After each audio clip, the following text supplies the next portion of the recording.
بسم اللہ الرحمن الرحیم۔ السلام علیکم۔ آج یکم جنوری 2025 ہے، نئے سال کا آغاز ہو چکا ہے۔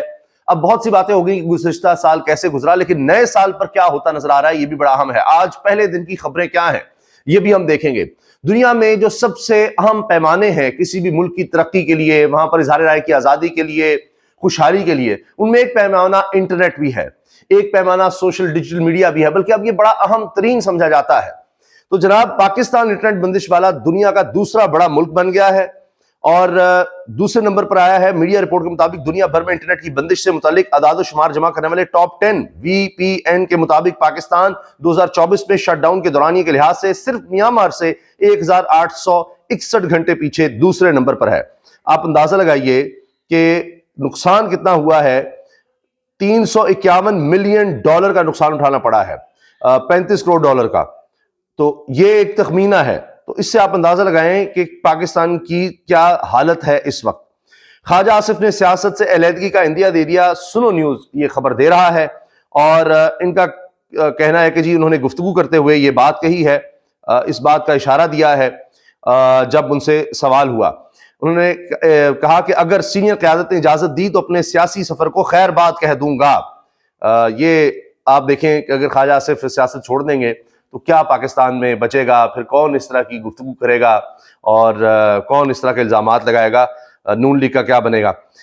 سال 2024 میں پاکستان کی سیکورٹی فورسز کے لیے جان لیوا رہا، 685 اہلکار شہید ہوئے۔ ڈان نیوز یہ اعداد و شمار سرکاری جو اعداد و شمار ہے وہ شیئر کر رہا ہے۔ سال 2024 پاکستان کی سول اور ملٹری سیکورٹی فورسز کے لیے مہلک ترین سال ثابت ہوا۔ اس دوران 444 دہشت گرد حملوں میں سیکورٹی فورسز کے کم از کم 685 اہلکار شہید ہوئے۔ ڈان اخبار کی رپورٹ کے مطابق 2024 میں 444 دہشت گرد حملوں میں سیکورٹی اہلکاروں اور عام شہریوں کی مجموعی نقصانات بھی خطرناک حد تک زیادہ رہے۔ ان حملوں میں 1612 شہریوں اور اہلکاروں نے اپنی جان گنوائی۔ یہ اموات اس سال ریکارڈ کی گئی کل اموات سے 63% سے زیادہ ہیں اور 934 دہشت گردوں کے مقابلے میں 73% زیادہ نقصانات ہیں۔ رواں سال ریکارڈ کی گئی اموات 9 سال کی بلند ترین سطح اور 2023 کے مقابلے میں 66% زیادہ ہے۔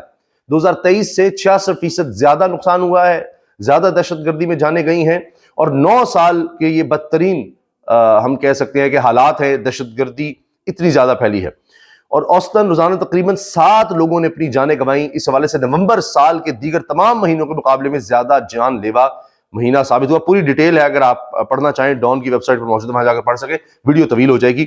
یہ میں بتانا چاہ رہا ہوں کہ یہ جب سے حکومت آئی ہے، ہر سطح پر پچھلے 3 سال سے ہر سطح پر ہم نے گراوٹ دیکھی ہے۔ معاشی سطح پر، امن و امان کے لحاظ سے، اگر آپ آئینی طور پر دیکھیں تباہ ہو گیا ہمارا آئین، عدالت کا دیکھیں، اداروں کا دیکھیں، کچھ نہیں بچا۔ پارلیمنٹ دیکھیں، لوگوں کو اغوا کر کر کے کیا کیا، پارلیمنٹ میں جناب وزیر بھی نہیں آتے، پارلیمنٹ ہے ہی کچھ نہیں، بس احکامات آتے ہیں اس پر عمل کرنا ہوتا ہے۔ سال بہ سال کی بنیاد پر مالی سال 25 کی پہلی سہ ماہی میں شرح نمو میں کمی ریکارڈ کی گئی۔ جولائی تا ستمبر 0.92% کی نمو ریکارڈ۔ گزشتہ مالی سال اس عرصے میں یہ شرح 2.3% تھی، یہ اپنا بھی ریکارڈ نہیں رکھ سکے۔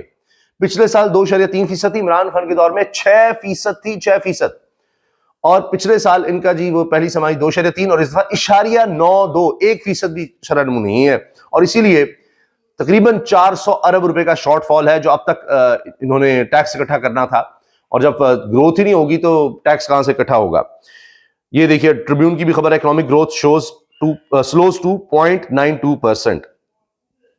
اچھا، یہ اور دیگر خبریں ان پر بھی آئیں گے، بڑی اہم خبریں ہیں، لیکن جو سب سے اہم ترین اس وقت خبر ہے، میں چاہ رہا ہوں کہ اس کی طرف جائیں، کہ یہ جو بات کرتے ہیں جی عمران خان نے یہ کر دیا اور وہ کر دیا اور اسرائیل فلاں، وہ ان کا بیانیہ بن نہیں پاتا۔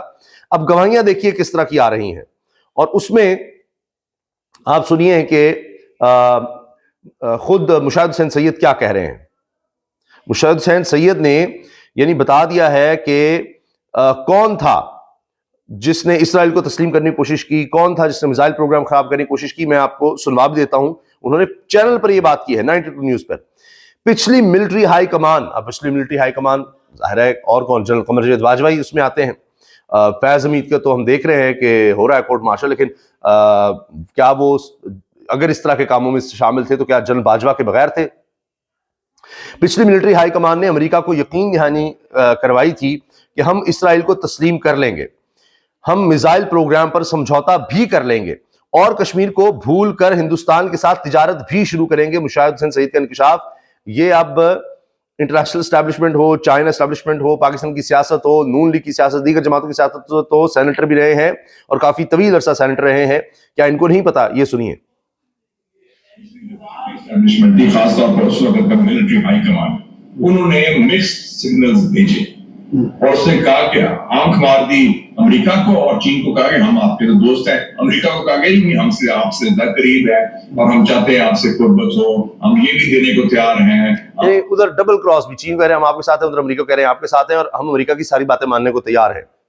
ہم کوئی میزائل پروگرام پر بھی کمپرومائز کر لیں گے، ہم اسرائیل کو بھی تسلیم کر لیں گے، ہم ہندوستان کو بھی، ہم وہ کشمیر کو چھوڑا اس مسئلے کو، تجارت و شاہد کو شروع کر دیں گے۔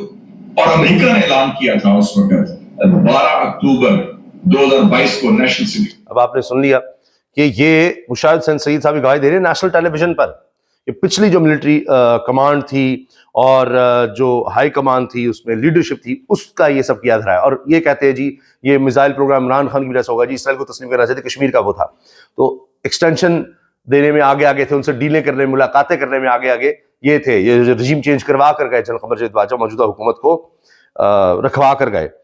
اچھا، شہباز شریف صاحب کی ایک تقریر کا کلپ حامد میر صاحب نے اپنے شو میں شامل کیا ہے کہ وزیر اعظم شہباز شریف کا کہنا ہے کہ جاپان میں احتجاج کے لیے صرف کیا جاتا ہے، لیکن ہم تو احتجاج کے لیے اسلام آباد پر لشکر کشی کر دیتے ہیں، کیا پاکستان میں حکومت اور اپوزیشن احتجاج کے لیے پر اتفاق کر سکتی ہے؟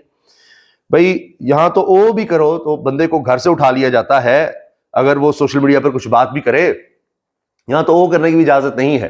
تو ویسے کرنے پر اگر حالات ٹھیک ہو جائے، آپ کوئی بات سن لے تو اس کو کیا ضرورت ہے باہر جا کر گولیاں کھانے کی؟ کیوں وہ باہر آئے گا اور ڈنڈے کھائے گا اور آنسو گیس کے شیل برداشت کرے گا؟ مسئلہ یہ ہے کہ اس کی سنی ہی نہیں جاتی۔ شاہد کا اب یہ دوسری گواہی سنیے، شاہد حسین سعید کے بعد مفتہ اسماعیل، یہ بھی ان کے ساتھ رہے ہر چیز میں۔